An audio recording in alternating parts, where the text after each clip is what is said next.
with disastrous trends. Why did we do it? This should be the question which you must address. They do it because to practice a good moral teaching is an uphill task. It requires labor, constant attention, like moving on or climbing, say, Mount Everest. It requires immense patience and persistence on the part of those who undertake the climbing to the top of the Mount Everest. But to fall from a rock below, down below, is so easy. The gravity pulls people who climb above constantly downwards, and if they make a single faux pas, they will suffer from the consequences. But to go downhill, as I have said, is so easy in the sense that if you follow your desires, then you do not see the consequences of those desires like in the fall from a rock. There the consequences are apparent and can be physically observed and felt. But in the religious world, you follow the downhill path without realizing that it is destroying your spirit, your soul, and the character of your entity as Allah would like to say it. The ultimate identity of person is injured with the passage of time. Now this is observable as well. Although the people fail to take notice of these changes, which are detrimental, they can still be observed by others in so many ways. Imagine looking at the face of a very corrupt police officer who has also been very cruel in his treatment of other human beings.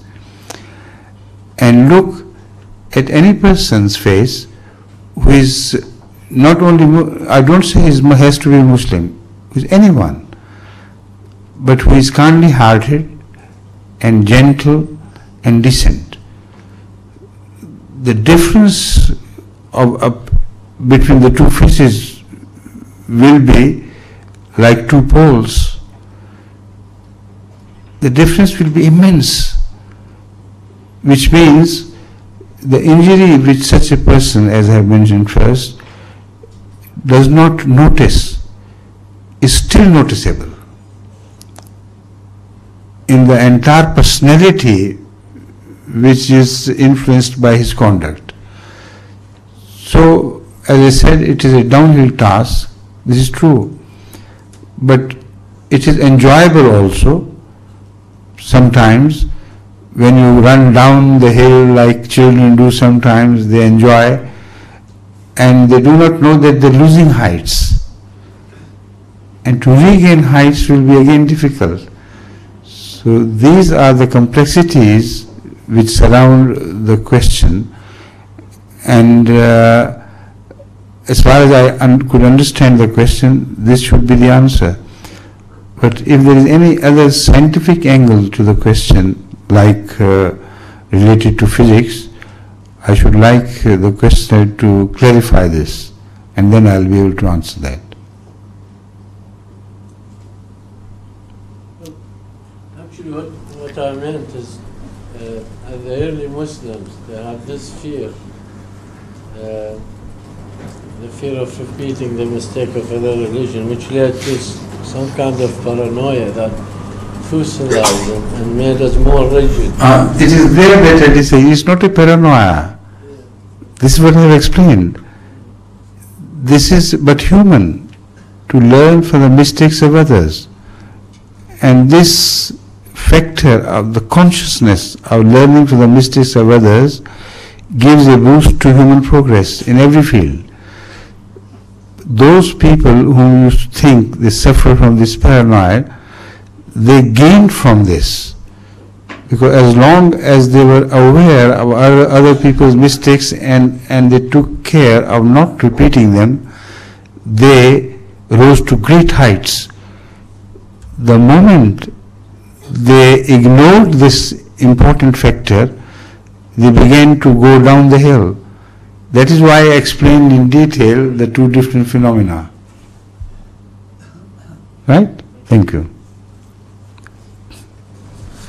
The next question is from Ms. Farzana Banu. Yes.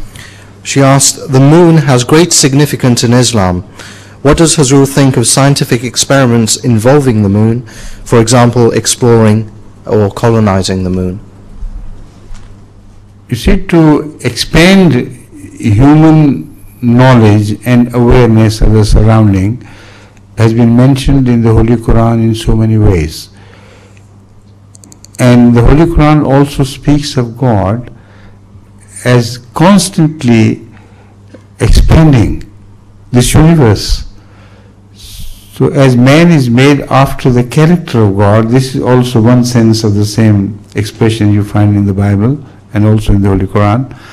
So man must continue to expand his knowledge of other things as far as possible, to gain experience, not only through knowledge but by personal contact.